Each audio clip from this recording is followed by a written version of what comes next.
जदि आपण मो चैनल रे नुआ करी आछंती ताहाले मो चैनल को सब्सक्राइब कर दियंतु, मो वीडियो को लाइक करंतु आउ कमेंट करंतु। तो एबे चलंतु आज वीडियो टी को स्टार्ट करबा। हेलो संग माने मु रानी वेलकम करची मोर नुआ ब्लॉग वीडियो को। तो आज दिन जगह मु जहा भी करबी तो आपण मानु सेटा मो वीडियो माध्यम रे शेयर करबी। तो चलंतु आज वीडियो टी को स्टार्ट करबा। तो एठी मो मम्मी चुली रे चा बसैची, चा करूची, चा पीबो बोली का एठी आपण मन देख पारथिबे। तो एपटे आमर सीढ़ी घर आजबेस्ट पड़े बोली लेसुणी फेसुणी आसिक सब थुआई आईटी आपने देखिपे। तो चलते ऊपर जाकि देखा केमती कौन आउ।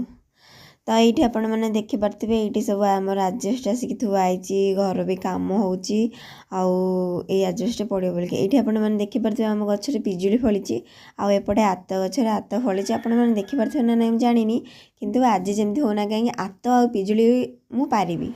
तो जोड़े भात खाईदे बाहरी पड़े आत पिजुली पारिया। तो ये आपने देखिपे मुझे सारा आत सब तोलिकी नहीं आसी बाइरु आमर जमी आपको देखली मो भिडियो रे आत होती बोलिका आड़ी आत आई पिजुली आपने देखिपे। आउटा आपण मैंने जो देखुं से आम गाँ पोखरी पाखे होता गोटे गच से नहीं आसती पूरा झाड़ नाड़ हो जाए खरारे पूरा पारिकी सब जिनस बाइरु जमी आपने देखिले। मम्मी बसिक चा पीऊँची चा मुड़ी आउपटे मो डाडी बाइरु लेंबू तोलिक आइले ये आपने देखिपे केते सारा लेंबू आनी सब बैग रे रखुंती। मैंने गाँव में घर कर रहा बहुत सहज जो सहर में आप जानते सहर में एतिक जिनस किणापी पड़े माने किणवा पड़े आ गाँव में घर कर रही तुम निज बाईरे किसी किसी गोटे जिनस लगे पनीपरिया जहाँ भी लगेदेव शाग मुग जिते बड़े पैसा पतर नाखे से बाईर शाग जोड़े तोलिक पखाड़ भात करके खाईदे पारे। आउ बाईरे तो ये आपने देखिले केते सारा सब सीजन अनुसार सब होम बाईरे फसल। तो बैग रे रखीदे लेंबू गुड़ाक चलीगली मु छात उपरकू आम डाडी भंडा तोलुले ना देखापी आपण मानू देखा टे रुहतु। तो ये आपण मैंने देखिपे बहुत ऊपर जेहेतु होती भंडा गछटा आमर छात उपरकू आसिक भंडाटा तोलियापाई पड़ुची। तो ये आपने देखिए मो डाडी केमती पारुछंती किंतु बहुत कष्ट पारि होची भंडाटा माने गछ हलुची ना ऊपर जेहेतु अच्छी से। तो एबे ये मो तलू जाऊँगी भंडा आनियापाईका ये आपने देखिपे जोटा आम डाडी पारिले ये भंडा पारिछंती। बे आमर भंडा पूरा सरीगला तो मुझे बाहर की जी मो दे घर को। तो एबे मु एठी पूरा रेडी ही बाहर पड़ली मो दे घर को जीवापाईका जेहेतु दे घर को जीवार थिला। तो से कही बाइरे जदि किसी फली थी ताहले नहीं आसतु मो पाईका तो से। तो एबे मु रेडी ही बाहर की पलैली मो दे घर को ये आपने देखिपे मु आ मो सांग आमे दुहे एबे चलिलु आम दे घर को।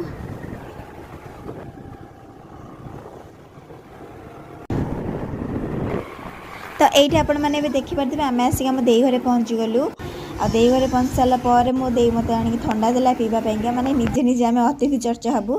तो ये आपण मैंने देखिपे मो दे घरे नेउल छुआ रखी माने बड़ हो गलानी जिते से छोट थिला मु थिली मो दे घरे तो सी मत चिन्हिचे ना तो से मत देखी पूरा डेऊँची।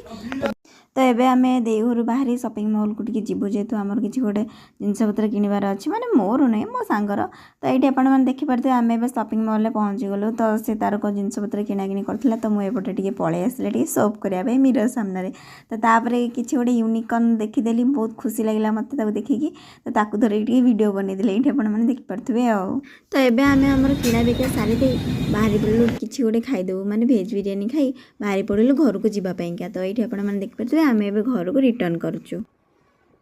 तो आम जो घर को रिटर्न करूँ ये वर्षाटा अचानक कौटी थी केजाणी पूरा बहुत जोर अंधार करके उठेकी आसला। तो जमती वर्षा उठेला तापर वर्षा भी पकेला तो से मो सांग मत हेलमेट पिंधि और निजे रेनकोट पिंधिकी गाड़ी चलेला। तो ये आपने देखिपे केते जोर वर्षा भी पकाऊ। तो सही वर्षार आम जमती सेमती करके घरे पहुँची गलु। तो घरे पहुँची देखिलु आम सीढ़ी घर आजबेस्ट पड़ जाइथिला किसी वर्षा भी हो नाला जमती आमर सब ओदा थिला आपन जमी नेक्स्ट वीडियो देखी थी। तो ये सीढ़ी तलटा बेसी किसी सेमती ओदा है तो ये आपण मैंने देखिपे। तो एपटे जमी वर्षा छाड़ीगला मो अपा सेमती पलि आसला मो पाक तार ब्लड प्रेशर टी चेक करने। तो ये आपने देखिपे मु तार ब्लड प्रेशर ये चेक करुँची। तो आज मो ब्लॉग टी एतिकी भल लगे मो वीडियो को लाइक करेंगे और चैनल को सब्सक्राइब करेंगे। रोचे जय जगन्नाथ।